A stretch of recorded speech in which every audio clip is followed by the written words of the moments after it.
right, welcome YouTubers. We're about to depart on our next adventure. This is going to be a night ferry crossing of the Bolivar Point Channel down in Bolivar Point, Texas, which is right next to Crystal Beach, Texas. And we're now crossing a bayou. This is called Green's Bayou. We're crossing over it right now. Brand new bridge on your left and this one on the right. Has been here for quite a while, but they just built the one on the left matter of months back, and away we go. Now we're crossing the Old and Lost Rivers bridges. Yeah, you tell me which is the old one and which is the Lost River. Yeah, kind of hard to pick out there, huh? Because they're both run together. Yeah.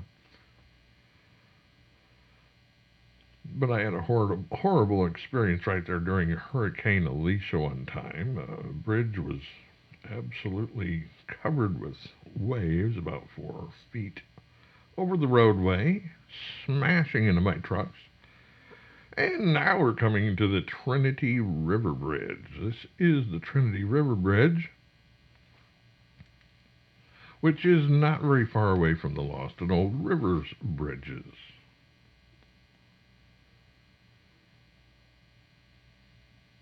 Very, very high bridge, and I have no idea why they built this bridge that high, because there's really, I don't think that's navigable waters down below there. If it is, I've never ever seen a barge or anything else go through there before. And if you look on the other side of the bridge, it turns into basically nothing but swamp. So why they built this bridge so tall, I have no idea. Okay, now we're coming down through High Point, Texas here. Straight ahead of us is the Gulf of Mexico. You can't really see it right here in this angle, but there it is for you. And as you can see, the Gulf comes pretty much right up to the roadway when you're going down this road, which is Highway 87 in Texas. There are a lot of people that do a lot of camping on that beach right there on the left when it's camping season and such. During the filming of this, it's still pretty hot out, so there will be a few campers up and down through there. But this is actually Gilchrist, Texas right here. It's just a small community with a bunch of fairly new houses that are painted all pretty different colors, as you can see. And the reason they're all fairly new is because they were totally wiped out during some of the last hurricanes we had, like Hurricane Ike and Hurricane Harvey.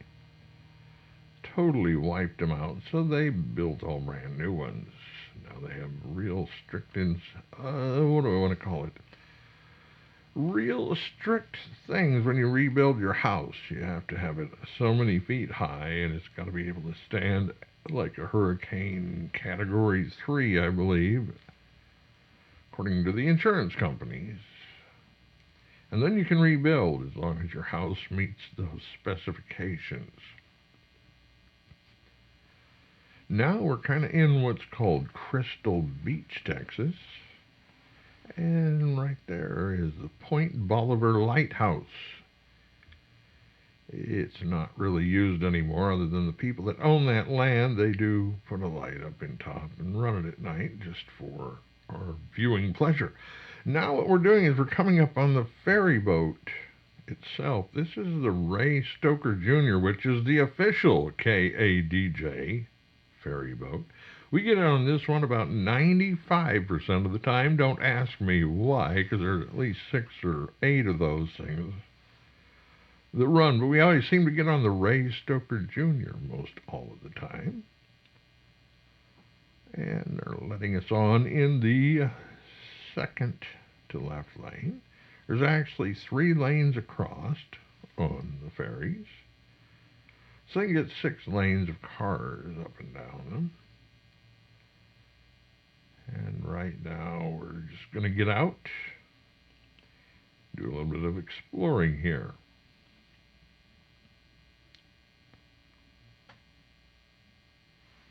They make you turn your car off, and that's probably a wise idea, but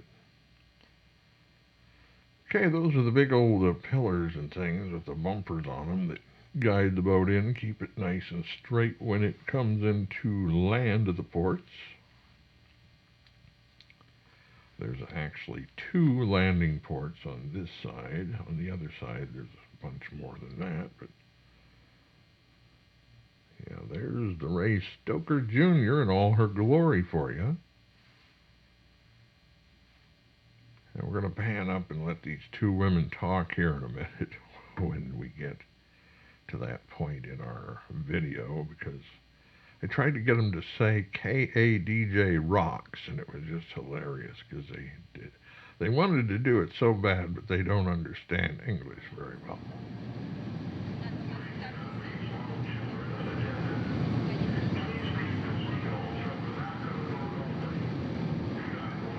I'm doing an outside narration here because the wind noise is just way too much in this video. Here we go. KADJ rocks.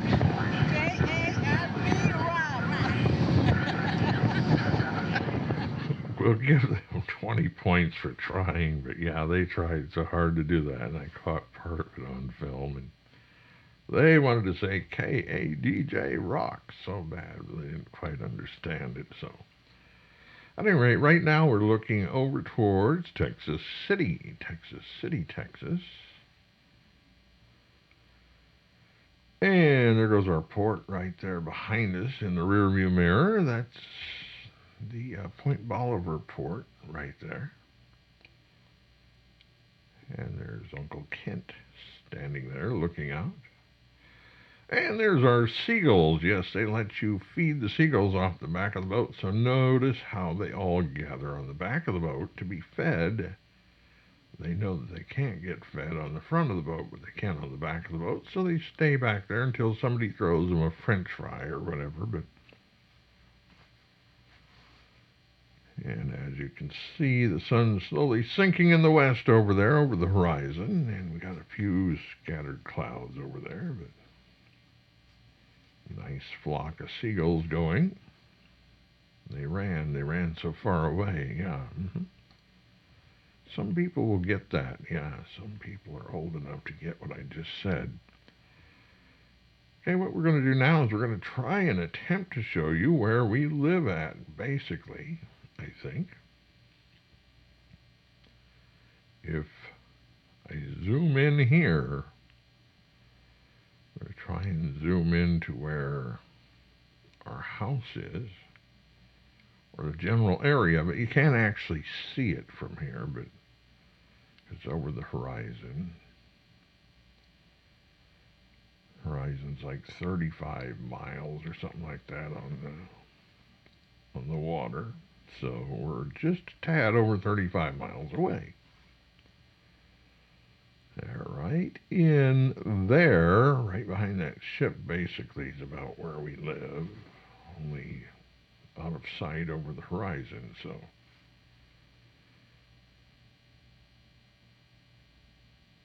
Now you get kind of a point of where we live at anyway, but we have to go way out to the east and then catch a couple of highways. Have to go straight south out of Winnie, Texas, and down to High Point, and then catch Highway 87 over, which brings you over across to the Bolivar Peninsula port right there. And right now we're looking at another ship sitting out there. And in a minute we're going to have a real fun thing happen, which I was quite taken surprise by. Which, right there, a ship right dead ahead of us. Yeah, we didn't have a clue that we were that close to another ship. That is an oil tanker. And it kind of took us aback there, but all of a sudden, boom, right in front of us, because on the camera it looks like it's far away, but there, it looked more like that right there when you're just looking at it. You're going, my goodness, we're close to that. But anyway, our captain of the Ray Stoker Jr., he went ahead and went on around the back side of it instead of hitting into midships, which would have caused a fiery explosion and made the news, and things would have been messy, and it would have been terrible. So Yeah, he wisely chose to give way and let the ship pass in front of us. So, now one thing we like to do when we're taking the night ferry is we like to watch for dolphins. Well, anytime we take the ferry, we like to watch for dolphins, but at night we've never seen one for whatever reason. We've been across on probably 3 night ferry excursions now, and not ever have we ever seen a dolphin. During the day, you almost can't help but see them, but at night you do not see them at all. And that makes one wonder, where do dolphins go to sleep at, etc. I've often wondered that, but yeah, they just don't surface to get air or anything when you're going across at night. I don't know where they go, but if anybody knows, leave it in the comments section below, because I don't have a clue what they do. They're just never around, and usually they're always around in that channel between Galveston Island and Bolivar Point. Okay, I'm taking a walk to the front of the ferry right now. And this is kind of hard squeezing between all these cars with cameras in hand and all that stuff. But just slowly making my way up toward the front so that you can see where we're heading to, instead of looking at everything sideways where we're looking outside of everything. But here we go. We're going to go to the front of the boat and see if we can see the port, which we can on the left. You see those blue lights right there? That is the ferry port,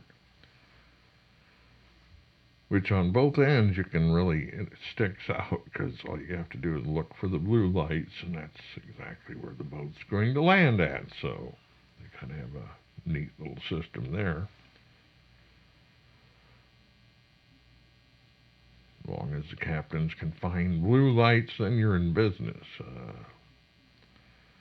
But we asked them, I think, one time, how late do you guys operate these ferries? Because the one uptown here doesn't operate, I think, until maybe 8:30 at night. Then it shuts down. It doesn't run anymore. But we asked the guys on the Bolivar ferry, how long do you run these? They said 24 hours a day. So this was kind of a funny incident. This little girl was telling that woman who works on the boat to get behind the ropes. You're not supposed to be on that side of the ropes. And the lady kept telling her, I work here. I can be on this side of the ropes. Oh, no, you can't. You have to get behind the ropes. But it was kind of amusing. I got a kick out of that. That's where she's explaining to the girl, no, I work on this boat, so. Okay, there's some of the ferry port we're looking at right there. Well, that's actually just a boat. Regular cruiser somebody owns who's real rich. Okay, there's our multiple dock ferry port coming up. That's downtown Galveston right there. And what's really cool about downtown Galveston is that they have a street called the Strand. Don't ask me why they named it that, but it is. It's called the Strand. And there's all kinds of restaurants and curio shops, and I mean, you name it up and down that street. It's something else to walk up and down the Strand. Everybody loves the Strand. They got some real good restaurants there, too. So if you're ever in the area, go downtown Galveston and eat. And, of course, out on the main beach road, they have all kinds of restaurants and stuff, too, and hotels, and you have it. Several good restaurants all over that island. So when you're in the area, you will have some good eats, that's guaranteed. If you're ever downtown Galveston, go to the Shark Shack. Try their fish and chips. That's probably the best I ever had in my life, was the fish and chips at the Shark Shack down there, boy, do they ever give you a huge plate of food. You go, oh my God, this is too much. But you don't have to eat it all. You can take some of it home if you want to. But, I mean, they give you a platter of food. It's just overwhelmingly big, but it's, I mean, great. Run by a bunch of college kids, too. I don't think anybody in there I saw was over like 25 years old. The whole crew is just really, really young. They did a heck of a job, too. Okay, we're working our way back to our vehicle now because we're getting close to the port, so they want you to be inside your vehicle whenever it lands at the port. They do kind of bump it in there sometimes, and they don't want you to fall over when they bump into the dock there, or the ramp, rather. It's not a dock at all, but... So here I am trying to collect Uncle Kent to come back to the vehicle now, because we're getting real close, but I want to try and get as much of the landing as I can on the film before I retreat to our vehicle.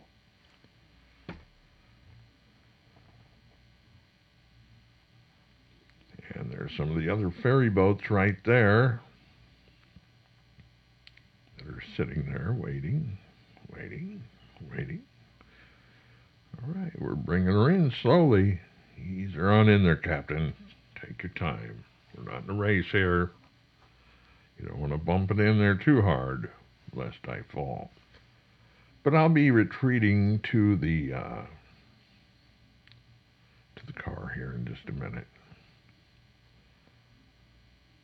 They usually blow a little horn thing when it's time for you to get back in your vehicle.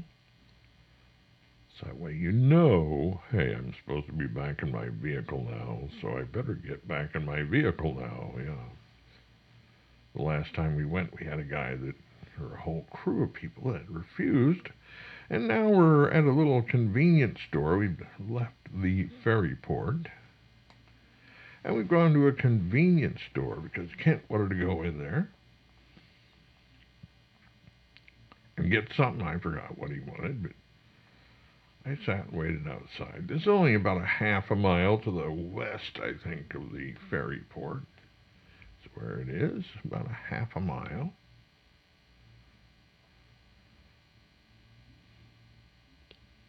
And when you pull in that particular convenience store, really watch their driveway, because you can sink in the sinkholes and never be seen again, okay? I'm just telling you. Yeah, at this point, the gas is $3.55 a gallon. Regular $3.75. Okay, there I am, drinking a delicious Coca-Cola while sitting at the convenience store waiting for Uncle Kent to come out. Oh, what a sweet smile, huh? Yeah. Okay, now we're on the ferry boat, and the reason why we're doing a audio narration on this one is because the wind noise on the microphone was so awful that it was terrible. So therefore, we're doing a narration that doesn't have any wind noise on it. You'll thank me. You would thank me, let me tell you, if you heard how bad it was. Constant wind noise. Here, I'll give you a sample. And the Ray Stoker Jr. is the official boat of KADJ. Yes, the official Bolivar. It's not too bad right now. Of KADJ. And by the way, we're leaving port already without a full load. How crazy is that, huh? We are leaving. So we're going to get out and have some fun here and take our time filming while we're going. Come on along. Okay, we're just a little ways out of port so far.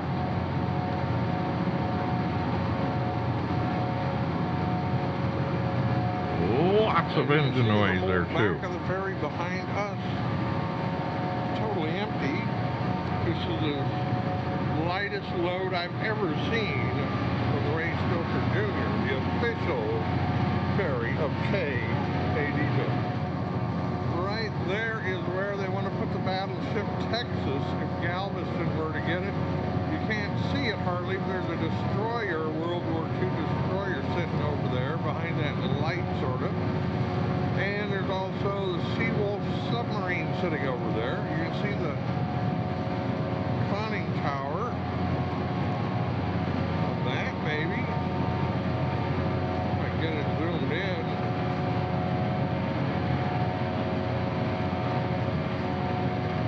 But anyway, we're trying to get the battleship Texas for Baytown, okay? Yes, Baytown needs the battleship Texas. That's one of the other ferries right there.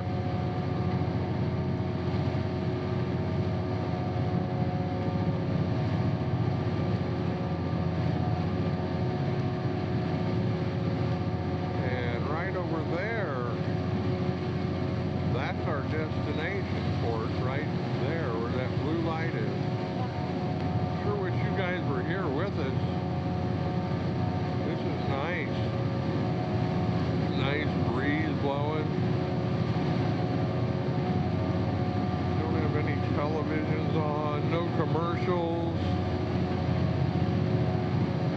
Just fun.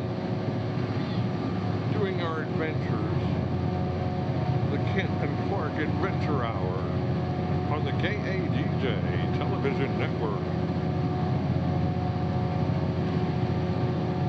See how big of a load they got going on over there. Yeah, they're not much better off than we are, it looks like.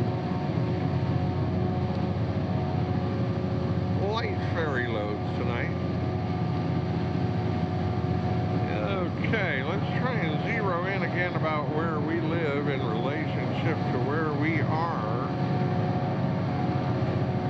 Straight ahead. I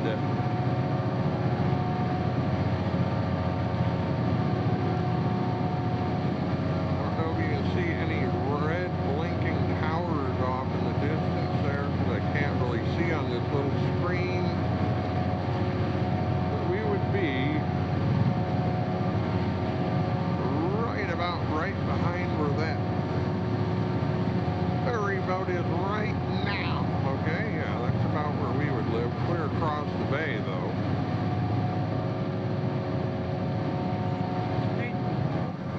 Yeah, talk about a light load. They don't have anybody on that side at all, hardly.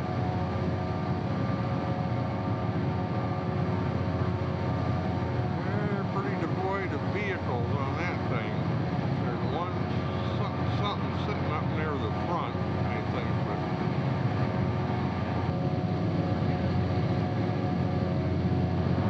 and there's back towards our port, right at the blue light. Right there's where we left from.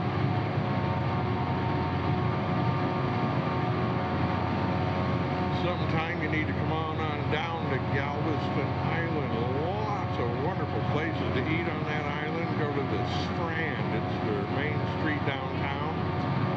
And I mean, talk about eateries and cool pubs, live music all over the place. Just curio shops and I mean some really neat stuff downtown Galveston. It's always a trip to go across there. Every winter in early December they have what's called the Strand. Well, that's because that's where it is, but it's a festival-like thing, a street festival where they block the Strand off, and everybody dresses up in Charles Dickens era costumes. If you dress up in a costume and go to the Strand, you get in for free. Otherwise, you pay. It isn't that much, $10 or something to get in, but.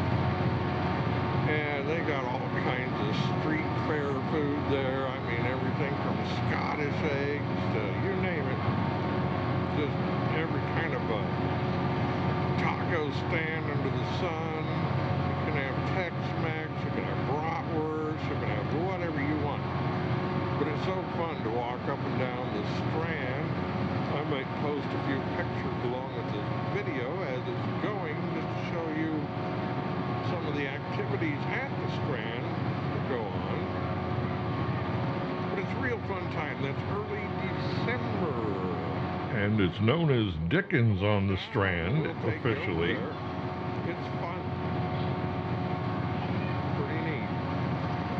All right. See how we're doing here. What you're seeing over here now, that is Texas City. Texas City, which is a huge refinery area. Right, most of the whole city, that is just a refinery, believe it or not. But we can actually see Texas City across the bay from our house. If you look real close on the horizon, you can see the lights of Texas City. And it looks from our house, see how it looks right there, about twice that far away from where we live. It's almost like a little film of lights on the horizon almost, but you can see it for sure. That would be your Texas City.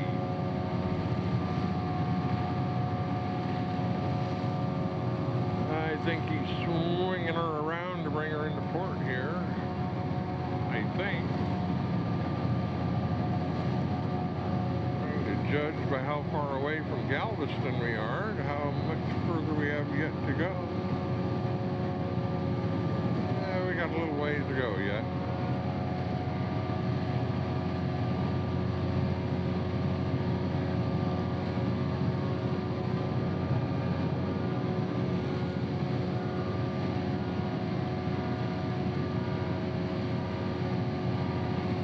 And it's about a 4-mile journey across this channel. 4 miles.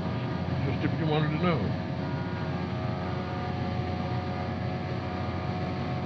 And you can get up on top of these decks. They got restrooms and a bunch of bench seats up there to sit on inside of there.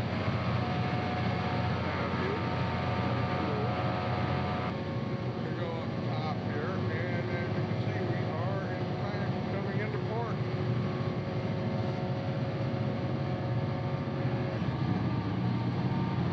But it's going to guide us gently into our wonderful port here.